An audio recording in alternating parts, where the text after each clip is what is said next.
और शिव जी से वर मांगते तो भोले बाबा बड़े प्रसन्न होते।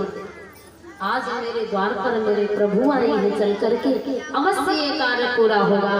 और भोले बाबा मंगल हो जाते हैं कि पायो जी मैंने राम रतन धन पायो, पायो जी मैंने राम रतन धन पायो, पायो जी मैंने राम रतन धन पायो।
प्रभु रामचंद्र भगवान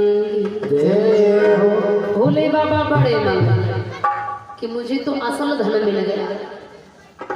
अब ये प्रभु की वाणी है, मैं इसे टाल भी नहीं सकता हूँ, कर लूंगा प्रभु विवाह। इतना कहने के बाद भोले बाबा की समाधि लगी। और जब भोले बाबा की समाधि लगी तो भक्तों विवाह का वचन तो दे दिए, लेकिन समाधि लगी। इतने पर जो तारुक नाम का असुर होता है वो उत्पन्न हो जाता है और तपस्या करता है। तपस्या के बल से सभी देवताओं को पराजित करने लगता है। सभी देवता बड़े परेशान। और तारुक नाम का जो असुर था इसने अपनी मृत्यु ब्रह्मा जी से किससे मांगी? क्योंकि असुर जब तपस्या करते हैं तो भगवान जब तक अपनी तपस्या से रिझा नहीं लेते तब तक तपस्या से क्षीण नहीं होते। और जब तपस्या से भगवान प्रसन्न हो जाते तो ब्रह्मा जी कहते वर मांगो। अब ये तारुक असुर मन में विचार करने लगा, क्या मांगू क्या मांगू, क्या मांगू क्या ना मांगू। मन में विचार किया कि सती का मरण हो चुका है, भोले बाबा की समाधि लग गई है, तो मैं अपनी मृत्यु को मांगता हूँ भोले बाबा के तेज से जो पुत्र होगा उसके। क्योंकि भोले बाबा की समाधि लगी, कौन जगाएगा भोले बाबा? और जब भोले बाबा जगेंगे नहीं, और पहली बार तो सती जी मर चुकी, भोले बाबा के साथ ब्याह है कौन करेगा? इससे अच्छा हम इन्हीं के पुत्र के द्वारा अपनी मृत्यु मांगे। तारुक नाम का जो असुर था उसने ब्रह्मा जी से वर मांगा कि प्रभु हमारी मृत्यु भोले बाबा के तेज से जो पुत्र हो उसके द्वारा। अब ये सब देवताओं को परेशान करने लगा। अब इसे कोई मार सकता नहीं, और भोले बाबा समाधि में बैठे, विवाह हुआ नहीं तो पुत्र कहाँ से आए? अब सब देवता बड़े परेशान। सभी देवताओं ने विचार करके एक सलाह बनाई और जा करके पहुंच गए भगवान नारायण की वंदना करने लगे। और जब भगवान नारायण की वंदना किया भगवान प्रसन्न, क्या चाहिए? सभी देवता कहने लगे चाहिए तो ये हमारी मदद करो। कहे कि ये तारुका नाम का जो असुर है हम सभी को बहुत भयभीत कर रहा है, इससे कैसी मदद होनी चाहिए? मदद ये होनी चाहिए कि भोले बाबा समाधि में बैठे हैं और ये किसी के द्वारा मरेगा नहीं, भोले बाबा के पुत्र के द्वारा इसकी मृत्यु है, कोई उपाय कीजिए। अब भगवान नारायण को देवताओं का राजा जो इंद्र है, इंद्र से निवेदन हुआ। इंद्र ने काम को पुकारा, काम आया शरण में, काम तुम्हें कार्य करना है। काम ने कहा क्या? काम को कहा तुम्हारा काम ये है जा करके भोले बाबा की समाधि को भंग करो, अन्यथा जो जाएगा वो वापस तो आएगा नहीं। क्योंकि भोले बाबा की जब समाधि कोई तोड़वाएगा तो वही जल करके भस्म हो जाएगा, कौन जाएगा? काम कहने लगा ये काम हम करेंगे। काम चल देता है क्योंकि इसका देव बाद में नाम पड़ा है। जब देव का कार्य क्या लिखा, इसका नाम था काम। काम गया, नाना प्रकार की कलाओं को फैलाया, भोले बाबा के ऊपर कोई कला नहीं व्यापी। और जब कला नहीं व्यापी तो एक उस फूलों के द्वारा बाढ़ बनाया और आम के पेड़ के नीचे से उस बाण का प्रहार भोले बाबा के ऊपर कर और जो भोले बाबा के ऊपर बाण का प्रहार हुआ, भोले बाबा का तीसरा नेत्र खुल गया। और जब तीसरा नेत्र खुला क्रोध में भोले बाबा का, तो इधर उधर देखा तो आम के पेड़ पर ये छुपा हुआ बैठा था काम। और जैसे भोले बाबा की दृष्टि पड़ी तो काम जल करके बंधु छाड़ हो जाता है कि तब तीसरा से वो नयन उघा।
भोली प्रभु रामचंद्र भगवान